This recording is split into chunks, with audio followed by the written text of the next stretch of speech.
I have 3 Be a Better Writer tips. The first, write.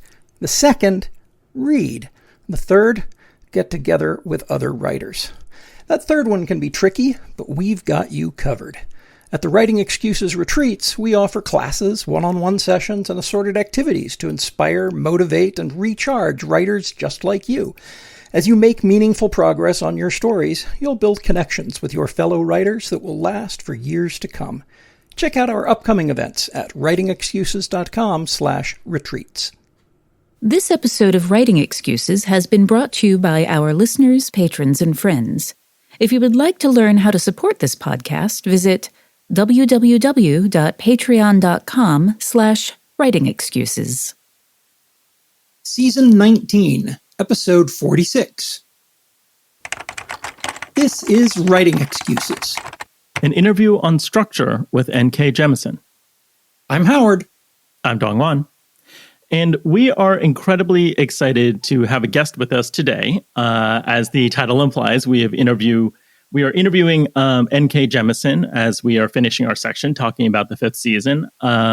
Nora is truly one of my favorite authors working in the genre today. And, I think an absolute powerhouse when it comes to sort of redefining what fantasy is right now. Not to overstate it right as we head into this. But we're incredibly excited to have you here and to start diving into some of the topics we've been talking about when it comes to the 5th season. So welcome. Thank you very much. I'm N.K. Jemisin. Welcome, and thank you for welcoming me to this podcast. You are also the sweetest person in the world. The fact that you said that. Thank you. Oh, very, very happy to. And I promise it's only true things. But okay. Let's dive right into it. So as we've been talking about 5th season, we've really focused on the structure of this book. And with sort of the 3 point of views that we've eventually realized is all one character, just split across time. I was always entranced by how this book is put together. It feels like an intricate puzzle box. And yet, as we were chatting before we headed into this recording this episode, you mentioned that you don't do a lot of planning ahead of time. So what did the process look like for you to put together this thing that as a reader feels quite complex, but to you was an organic process? There is some structure involved. I wrote a outline that sort of basically laid out the three plotline structure. The sort of opening, which would be sort of an overview of the world, just to kind of introduce people to the planet as a character. And that there would be a cliffhanger ending. All of that I knew up front.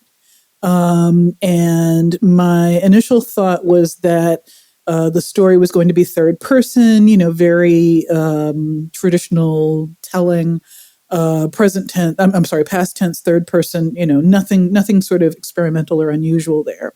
But I always write test chapters.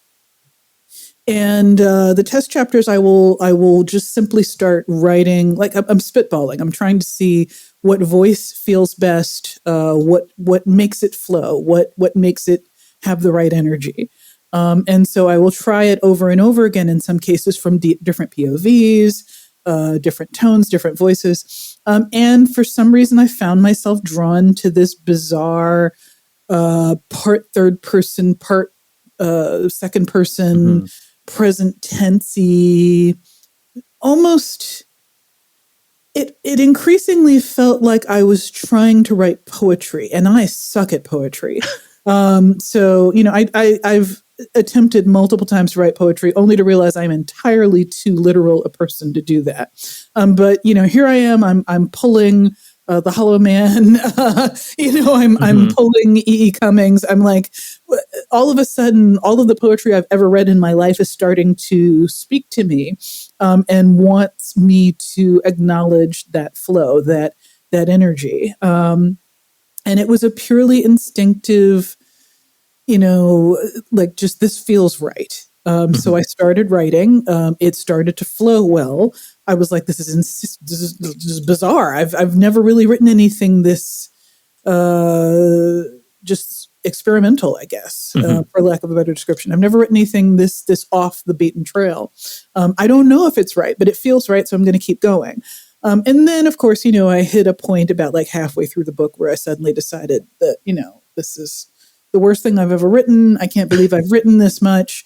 I need to stop right now. Davy Pillai, my then editor at Orbit Books, had already offered me a 3-book contract. And I had happily signed it and happily gotten the advance. And at that point I was like,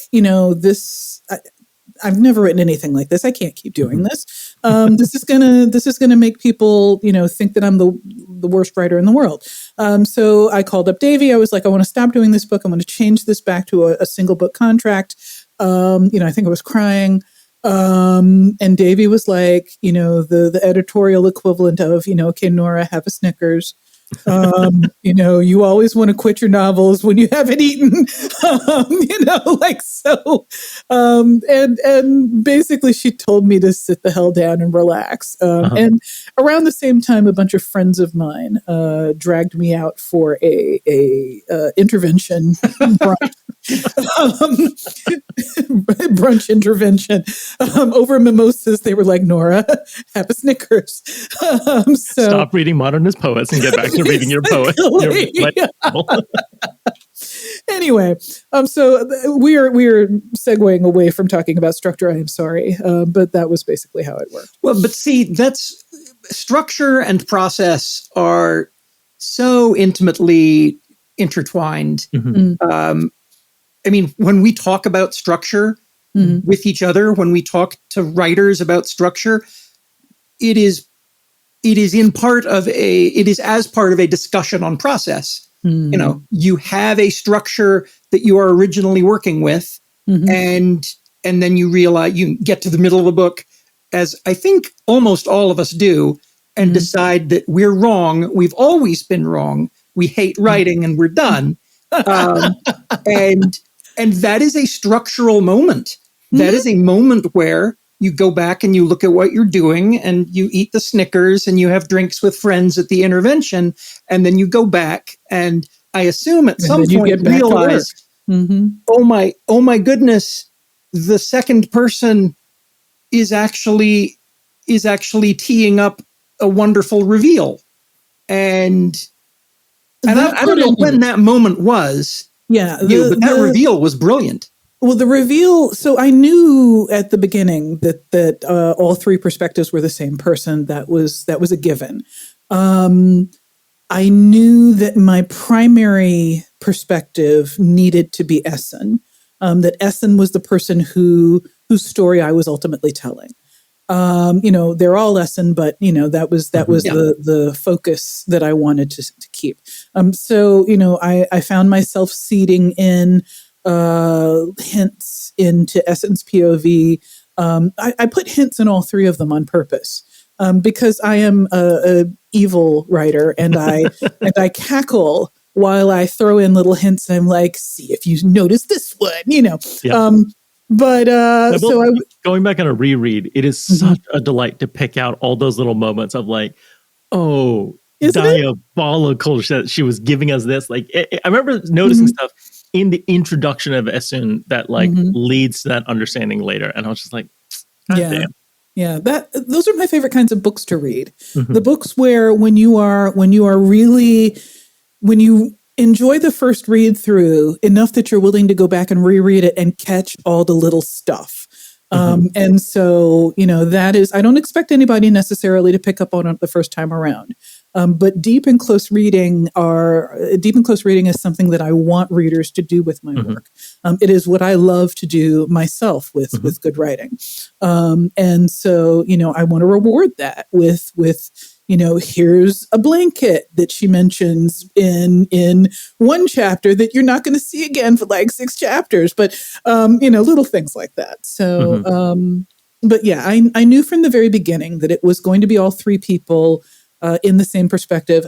I did write Essen's part first because I felt like I needed to know where she was going and where she was going to end up in order to write the other 2. But then the other two, I kind of flipped back and forth between Demaya and, oh God, wow. Cyanide. Wow. Okay. Coffee. I don't have enough in me. Sorry. Always. Yeah. I was really curious about the order in which this was written because, part of me was like, did she write it just sequentially, chapter 1, chapter 2, chapter 3, alternating the perspectives? But hearing that you wrote one of the POVs first and that then enabled you to write the other two, which makes sense because Essen is like the spine of the novel in so many ways. Her story is what carries us through as we start to understand the other perspectives and the history that she's had up until this point. Yeah, I wrote the majority of Essen first because I needed to have her lodged in my head. Then I started, kind of working on the other two and inserted some earlier chapters. But I reached a point where I was basically alternating between the POVs as I wrote. And it just felt better that way. And in fact, in some cases, I was deliberately, like when I was writing about Demaya, I would have just written a segment in which Essen went through some terrible hell, and I wanted to seed in a parallel to that Demaya has to go through, or that Cyanide has to go through. And I had to actually kind of stop that because it was a little too obvious. And in the revisions, I fixed it, I think. But but that is how it got written. I mean, we spent a whole episode talking about parallels in this book, right? Your use of parallelism in the different character arcs, but also over time, right?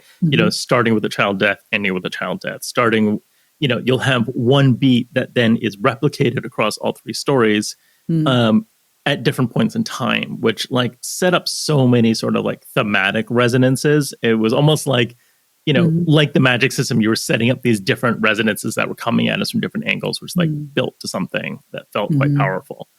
And when you're setting up those parallels, I mean, you were saying that once you started alternating, you saw them coming in and then you sort of shifted them around or cut back on them in edits.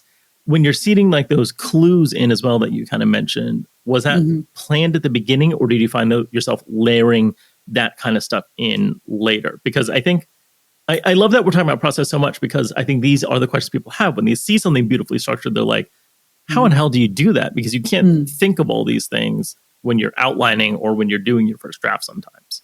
Right. The majority of the parallels and the hints and things like that, I seeded in from the beginning. I took out a lot. I am not a subtle person. I am a person that throws bricks at the heads of my readers. And I have to stop sometimes because I need to be more subtle than I naturally am. So revisions are my favorite. Revisions are when I'm like, oh, that's way too, let's turn that brush stroke into, a dab. Let's turn that brick to the head into a pebble to the head, or whatever. So I removed a lot of really obvious stuff. And honestly, it still felt too obvious to me. But then I ran it through some beta readers, and that helped a lot. Because things that scream obviousness to me are far more subtle in other people's eyes, I think. So, yeah. Yeah, it's a little bit like, I don't know if you've ever performed stage magic, but it's a little bit like being the magician and knowing, which hand you palmed the coin into, or being able to see from your angle, yes, I have a fake fingertip on this finger. And it's often very difficult to step out of that point of view. You're like, man, everybody's going to see this. I can see it. It's obvious. No, nobody's going to see it. You're moving your hands fast and you've written this well. And I feel like there's an instinctive element here that sometimes we have to go back and remember. When I wrote this the first time, my instinct was to do this, and I've cleaned it up in revisions, and I haven't broken it. And that's the thing I think we're always afraid of, is that we'll break something in revising. No, I have always loved revisions. Revisions are my favorite part of writing. Writing raw is actually my least favorite part.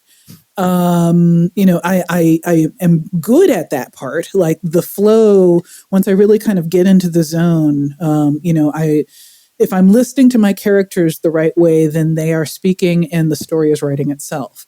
At least at a certain point. But there are two huge problems. One, I have a terrible memory.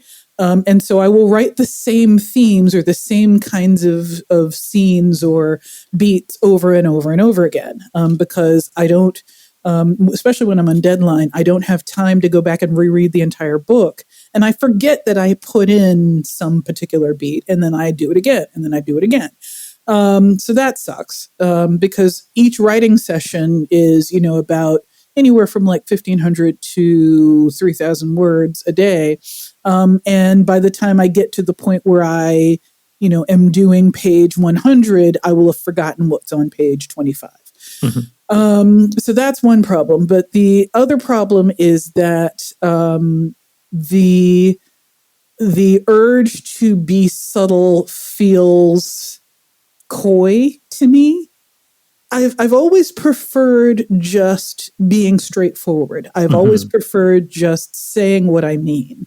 The problem is that, it's a good idea to be subtle sometimes. It's a good idea to kind of let the story speak for itself, the action or the setting or whatever speak for itself. And I've got to get myself out of the way of that. I have, I'm told that this is, typical neurodiverse person behavior. I don't know if that's true. I'm still adjusting to realizing that I have been ADHD my whole life, and had no idea until relatively recently. Yet when I look back, I'm like, how did I not know?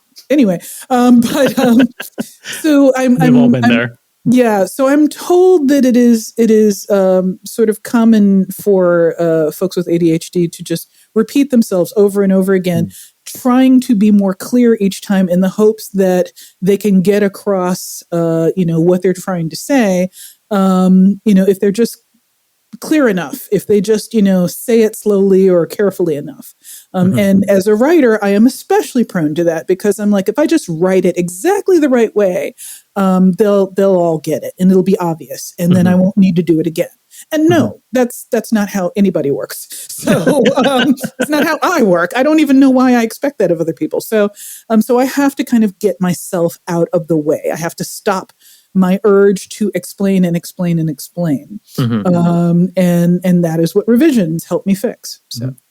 That's it. If you're going to err on a side, I think erring on being straightforward over being coy is so powerful, right? There's so many times I read a book that is just holding so much back that I'm like, there's nothing keeping me here now. You've kept so much back that I am just straight up forward, right? And so I think the instinct of just telling the reader stuff up front, I think does so much to keep us engaged. And then I love this idea that in edits, you're like, oh, I got to pull back a little bit. I got to hold a few things back. I'm telling them too much. But I think starting with too much and pulling back is always an easier edit than starting with, like, underwriting is harder to edit for than overwriting, right? Not to say that you're overwriting. I'm not sure. I've never underwritten. I've always overwritten. But the overwriting is a problem in and of itself, though, because past a certain point, I find underwriting coy. Overwriting is condescending. It is patronizing to your audience. It is assuming that your audience lacks the intelligence to figure out simple stuff, or subtle stuff. And that's not what's in my head, but that's how it feels when it comes across. And so I have to keep that in mind too. There is a sweet spot. Yeah, there is a sweet spot. And there is a trust factor, and you have to remember that your trust factor changes as you proceed through the book. You start out at the very beginning, your audience does not necessarily trust you at all, especially when you're hitting them with second person and a bunch of other weirdness. Then past a certain point, though, you can start to be very, very delicate with your brushstrokes. And I tend to still slap on the paint. But revisions are where I thin it all out. to beat a metaphor to death. I'm sorry about that one. No, you're doing it. It's great. All right. Speaking of overwriting, we have run a little bit long here, so let's go ahead and take a quick break. Sure. Writing doesn't have to be a solitary activity. That's why we host in-person retreats and workshops. At the Writing Excuses retreats, you'll get access to classes, one-on-one office hours, critique sessions, and activities to keep you inspired and motivated. Become a more engaging storyteller and learn how to navigate the publishing landscape. As you make meaningful progress on your stories, you'll also build connections with your fellow writers that will last for years to come. Check out our upcoming events at writingexcuses.com/retreats. So yeah, my thing of the week right now is the video game Alan Wake 2. I have gotten very into the Remedy Connected Universe, I think is what they're calling it. Alan Wake is the sequel to the game Alan Wake. It is companion to a game called Control, which won lots of awards last year. Alan Wake 2 won lots of awards. These are writers' games, I think, because they are games that are heavy into sort of exploring the artistic mindset, among other things, but also, the paranoia that revisions are for writers. Are you making the story better, or are you dragging the story to hell? And is the story dragging you to hell? Are you actually putting in, breadcrumbing your ideas thoroughly, or is an eldritch abomination slowly dragging your story into a terrible place? So Alan Wake 2 is a game about a writer who is literally trapped in his own novel. There are other characters involved. There are other plot elements to it. But as a writer playing this incredibly metafictional game, it has been absolutely fascinating to me to realize how writing looks to other people, how writers look to other people. That's been a little actually intimidating, because you realize Alan's coming across to pretty much everyone that meets him as just being absolutely batshit. And there's something wrong with the guy, and everybody can see it. And I'm like, oh, is that how we see it? Oh, good to know. But then you also see things like the author's characters getting revenge on him. And, so there's a lot going on there. But it's been a delight to play. And I'm actually super excited because next week sometime the latest DLC, The Lake House, drops for it. So I cannot wait for a chance to play that. So we've been talking about doing a bonus episode talking about Alan Wake, and really? I think now we have to do that, and we have to have you back to do a deep dive with us on why this game is so brilliant. So, thank you so much. Yeah, absolutely.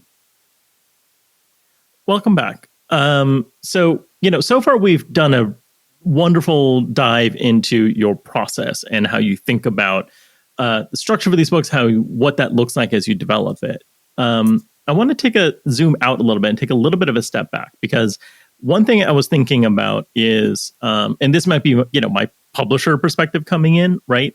Of this book is very much marketed and sold as epic fantasy, right? It's very much fitting in that category. One of the things I think is so interesting about it is it feels very fresh and contemporary. It's not surprising to me that you were like, thinking about modernists as you're writing it. There's something so much about like the rupture of technology, sort of modernity coming into this book in a certain way. And it feels very contemporary. It feels of, non-genre fiction in terms of a structure. But when you look at all the elements, it's literally wizards going to a magical school, with magic crystals and things like that, right? Like, especially the first book has so many of the trappings of classic fantasy brought into it. So, epic fantasy can have a really rigid structural drive, right? It wants third-person omniscient. It wants prophecy. It wants multi-POV, like all of this stuff. Were you actively thinking about the category as you were conceiving and drafting this novel? Or were you just like, I'm just going to do my own thing? And did you feel a tension with that tradition at all? I definitely felt tension with I always feel tension with the epic fantasy tradition. I take very much to heart your statement that epic fantasy wants certain things, and I find myself hearing those calls for certain things and saying, "No, fuck you, epic fantasy. I'm not giving you what you want." But I have spent probably the bulk of my career fighting with epic fantasy. Because I see such potential in that subgenre. It is like, why are we fixated on, medieval European epics or that as epic? Why aren't we looking at Gilgamesh? Why aren't we writing about, Sundiata? Why aren't we writing about all these different cultural traditions instead of just a few? Why aren't we exploring science fictional landscapes? There's no reason why you can't have magic in space, and things like that. So I do not like the rigidity of any genre. I react badly when I'm told that the way to do a particular kind of genre is only XYZ. I'm like, well, what about XYA? And so that is how my head works. So yes, I very much was like, I'm going to put a lot of science fiction in this. And then somewhere in, I think, book 2, well, this is a spoiler, but somewhere in book 2, I gave a name to the force that is being used, and it is not orogeny, it is magic. And I'm just, I just did that to screw with the audience, kind of on purpose, because I'm an evil writer, as I said. Because at that point, the book is becoming more science fictional. It's becoming more science fiction in terms of its logics and technologies. And then that you're throwing at us like, no, this is magic. And it's such a lovely little tension there. Yeah. Well, I mean, there's a particular thing that I was doing, which is I believe it's Clark's law is any sufficiently complex magic is indistinguishable from science fiction. No, other way around. Any sufficiently advanced technology is indistinguishable from Thank magic. you. There we go. The inverse of that, I think, is the girl genius law, which is the same thing. Any sufficiently complex magic is indistinguishable from technology. And I really wanted to play with that. What if we have magic so complex, so structured, still incomprehensible, still at its core, something that you cannot fully grasp, or at least not easily, and not necessarily reproducible, not necessarily, all of the things that are science. But what if it's magic, but it looks and sounds and smells and tastes like science? And, at what point do you start to treat it as a science? At what point is it just science? It's just got a weird name, and I really just wanted to play with that. I did not want it to be a clear answer. I wanted it to be ambiguous to the end. Because, again, this is a bit of a spoiler for later in the series. But the initial stage of the story where you realize how structured orogeny is, much, much later in the story, you find that another civilization went even further with the structure. And they got into, literally the ability to do some miraculous things with it. They scienced it to death. And then drag the world with them. So I really just wanted to explore that aspect of it. It's magic, but can you science it too much? Is there a point where you have dragged it so far that it has a different core? Yeah, it's different in its nature ultimately. I love that. Yeah, that was the idea. Well, and like one thing I think about a lot is, I think about Tolkien a lot, right? I love those books. I love the story. It's very meaningful to me. But the thing that always strikes me when I go back to Tolkien is how mournful it is. They're very sad. Everyone's always just singing songs about how the world used to be better, right? And I think so much of epic fantasy derives from that origin point of this, what is ultimately a restoration fantasy, right? It's we need to bring the old ways back. And the world was better before, and we live in this fallen time. And so much of what we think of as classic epic fantasy, obviously there are departures, this isn't the whole genre, but much of the core of the genre, much of its most successful elements tend to be this urge to bring something back that once was, right? Yeah. And, if I'm had a couple cocktails and you catch me at the right moment in an expansive mode, what I will say is that I think the dominant mood of epic fantasy is nostalgia, right? I think nostalgia is the thing that drives a lot of it. That is not the fifth season. The fifth season explicitly starts with this statement of, fuck restoration. Restoration doesn't work. We can't do that. It starts with the breaking of the world. I mean, I just wandered off into a whole thesis statement about where fantasy is, but I'm curious, was that something that resonates with how you think about this book, or, was that not even in your mind as you're trying to distinguish yourself from that tension between what epic fantasy wants versus what you wanted to do?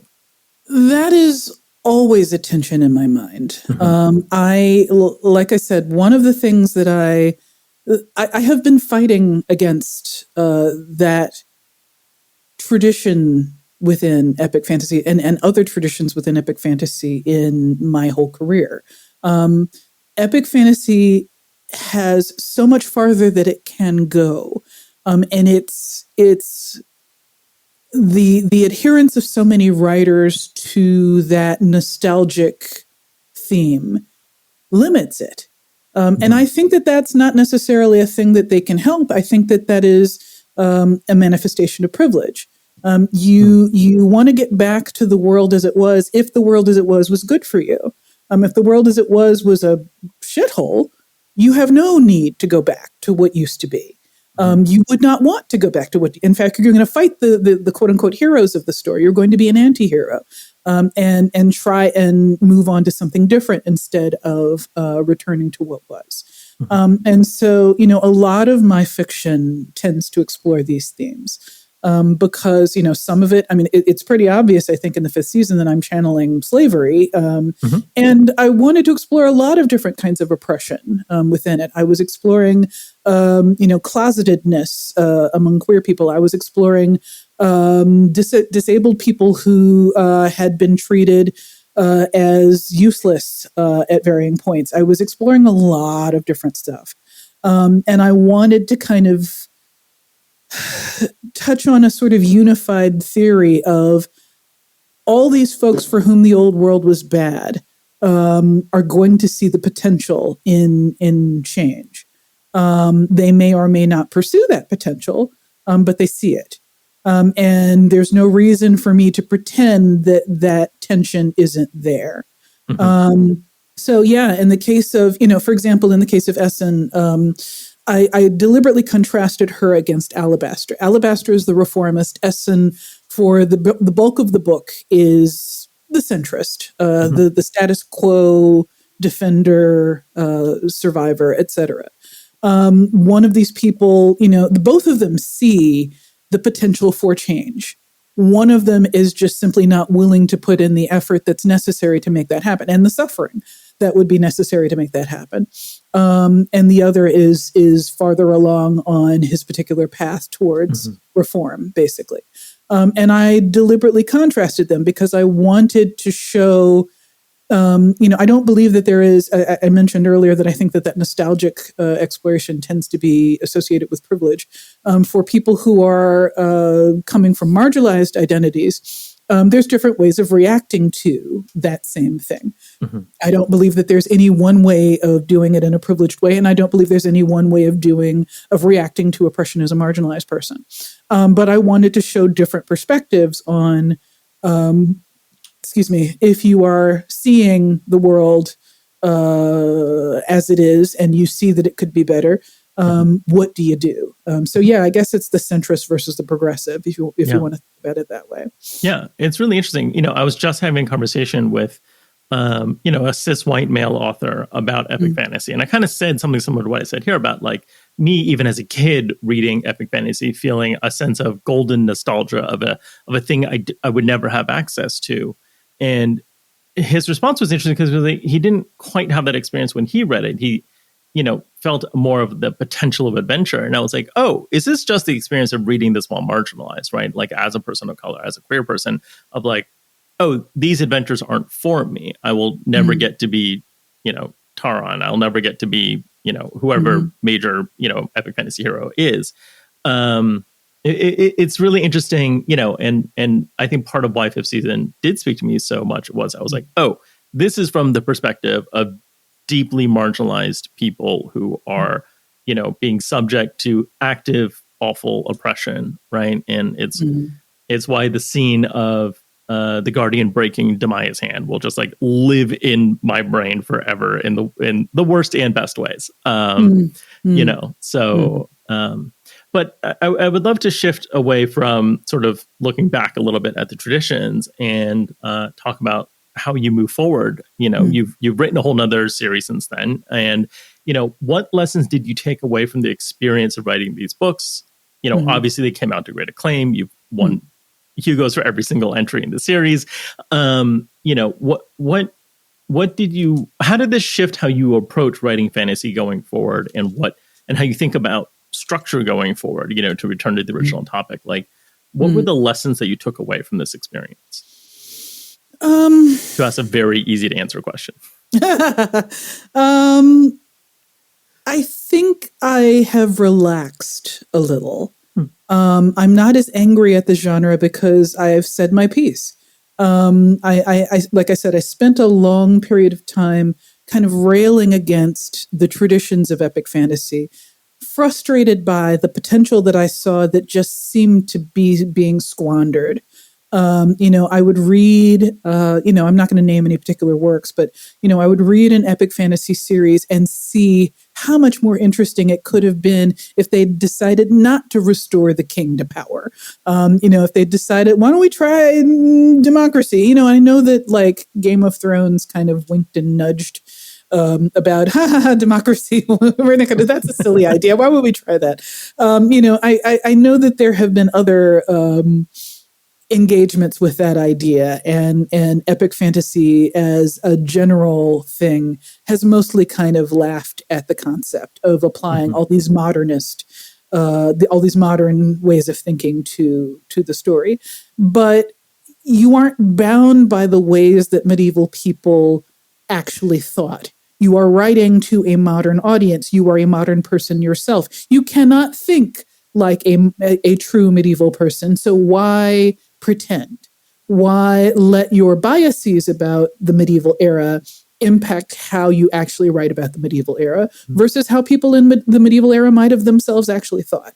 There's a lot of potential within the genre, and I spent a long time just kind of pushing at it and trying to say, look, we can do more. We can go here. We can go there. Let's try it. Why isn't anybody else trying this? And there are people who are.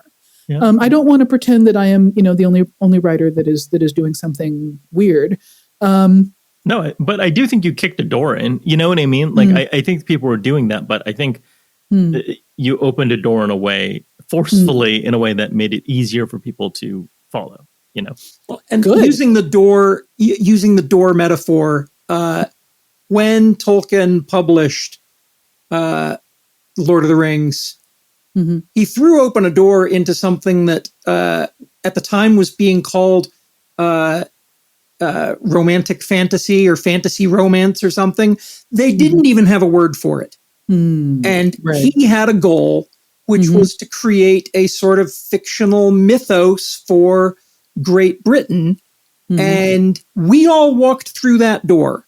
Yeah. We all walked through that door and ended up with that POV, ended up with that point of view, ended up with that perspective.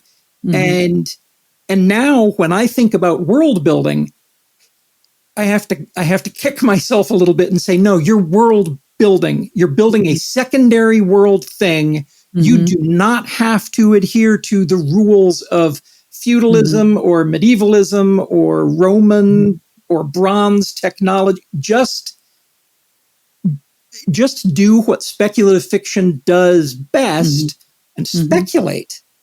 That's you raise a really good point. What Tolkien did in creating that mythos, I think bunches of readers read The Lord of the Rings, saw what he did and and their takeaway was, we can do medieval Europe better. Their takeaway was not, we can do a mythos in whatever thing that we want to do. We can make up our own mythos in any direction that we want to spin it. And I think there's a number of reasons why that sort of lockstep thinking kicked in. I mean, obviously you want to make imitators for commercial reasons, because, when you look at Lord of the Rings and you think what makes it, worthy of all this money and all these movies and all this other stuff, you're going to go for the most obvious imitations. I grew up in the 80s where there were token imitators every freaking where. They literally called them the subgenre of token clones. Yeah. And I grew up on those. They were candy to me. I loved them. I mean, they were candy too. I was like 10 years old. And then I hit 15 and I was like, I am so sick of medieval Europe once again. I would have reached a point. I did reach a point where it was just sort of like, oh my God, how many times can they do the same shit over and over again? And I think that is probably what informs my writing as an artist is my 15-year-old. No, I'm tired of this. I think that's really what it kind of boils down to. But what Tolkien did was take something that he cared about and take it in and create a riff on it. I wanted to take something I cared about and riff on it. And I don't care about the same things that a British professor who was born in South Africa and went through World War One. Yeah. I don't think about the same things. I don't have the same interests. I'm not going there. Among other things, what interested me was American history, Black history. I inserted a theme from an actual thing that happened, the Margaret Garner incident at the end of the book. People have read the first book, so Sienite killing her child at the end rather than letting her child return to slavery is based on a true event. For those that did not know, based on the actual real life of a woman named Margaret Garner who escaped slavery with her children. Something went wrong. Slave catchers were closing in. She began to kill her children rather than let them go back into slavery. And, it was one of the incidents that galvanized the abolitionist movement because people were beginning to, people were basically like, slavery is so bad that a mother would kill her own children rather than let them suffer it. Because at the time, the marketing for slavery on the part of the slaveholders was, oh, it's fine. We treat them beautifully because, they're an investment. We would never mistreat them. It doesn't make any sense for us to mistreat them. All that. And so that was one of the not primary, but that was one of the thematic ways that people pushed back. And I wanted to insert all of that. I wanted to riff on American history. We are a country with so many sins to our name. And we are a country that cannot really function without putting someone in a position of suffering. And I wanted to think more about that, basically. So I did the same thing that old British guy did, but I did it from the perspective of a younger Black woman. American. I mean, to me, it felt like his reference point was, post-war Britain, and you've moved the reference point to being 21st century America, right? Yeah. And one thing I love about fifth season was, to me, on reading it, it felt so clearly to me to be, if not entirely about, at least in conversation with the experience of being Black in America, right? But nothing was mapping allegorically one-to-one. It wasn't like, oh, these are the Black people, these are the white people, these are blah, blah, blah, blah, blah. It wasn't like mapping to specific things, but it all felt so densely and richly of the experience, right? But in part, I didn't know about the individual event that you mentioned that you were referencing at the end, which is, very powerful and very upsetting. Yeah. But yeah.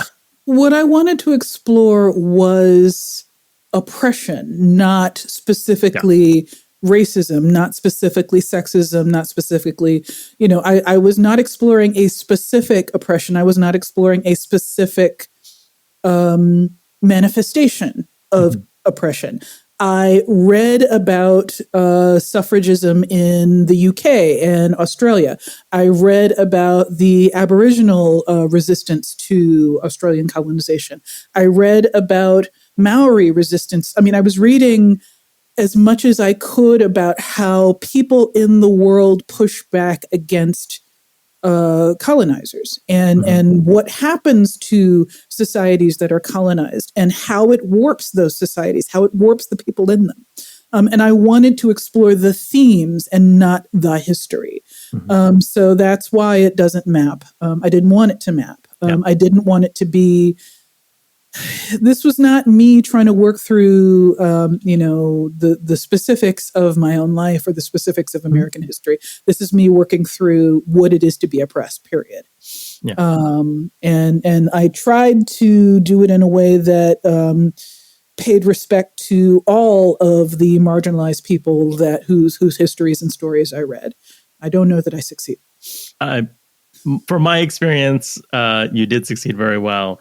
I found a lot to personally identify with from where I come from. And, for someone who is afraid of being too obvious or, worried about a kind of didacticism, I think you succeeded in creating something very specific and very subtle and very universal all at the same time. I am fond of saying that there are books that are factual and there are books that are true. And you wrote a true book. Well, thank you. Wow. It does. Well, and I come from, it's middle-aged white dude. I do not come from any of the marginalized spaces. And I read a true story about what it meant to be marginalized, what it meant to be oppressed, what it meant to attempt to reshape the world when a marginalized person finds themselves with the power to do some reshaping. It was a true story for me. And I loved every minute of it, except for the parts where I was mad at you and crying. Yes. Okay. I mean, I writers are evil. I am an especially evil writer. I admit it. I accept it. This is the thing that I have learned to own about myself. I do write certain scenes while cackling deep in my chest. Like I'm killing a character and I'm like, people are going to hate this. Make us suffer. Yes, your tears. I am sometimes like that. I try not to be like that, but I am in real life. I am very much, I try very hard to be a nice person. Everybody's got their own inner bitchiness, of course, but, and sometimes outer. But I try to be a nice person. I am very much a people pleaser and so forth. But in my deepest soul, I am a sadist. I think all writers are. Deeply grateful for it. So, okay. Nora, thank you so much for joining us. This conversation was truly wonderful, and it was a real delight to be able to dig into some of the thematic elements and structural elements of this book with you. Thank you for writing it, and thank you for joining us here. Do we have some homework? Yeah. Yes. In keeping with me being interested in video games lately, I've also been replaying Mass Effect, the Mass Effect series. For your sins. Sorry? For your sins. Always. And so, what I would like to ask people to do is to imagine that they are in a game like Mass Effect where they are presented with three different attitude-oriented choices. Let's call them Paragon and Renegade and Neutral. And so, take your current work in progress, take your protagonist to date, if assuming that you have one, and flog them through those attitudinal flavored choices. What happens if you continue the story with your character having done the diplomatic and polite and nice thing? What happens if you have your character snap and just be super done with everything and say the stuff that they probably shouldn't say, but it's effective? What happens if your character tries to, punt on either of these choices when they really needed to be giving a more strong response? And just run it in your head and see how that affects your plot structure. I don't know if that's fantastic. Sense. Thank you so much. That sounds like a really delightful exercise. Okay. Nora, thank you so much again for joining us. And it was such a delight to have you here. Thank you very much. It's been a delight to be here. This has been Writing Excuses. You're out of excuses. Now go write. Have you ever wanted to ask one of the Writing Excuses hosts for very specific, very you-focused help? There's an offering on the Writing Excuses Patreon that will let you do exactly that. The private instruction tier includes everything from the lower tiers, plus a quarterly one-on-one Zoom meeting with a host of your choice. You might choose, for example, to work with me on your humorous prose, engage Dongwan's expertise on your world building, or study with Aaron to level up your game writing.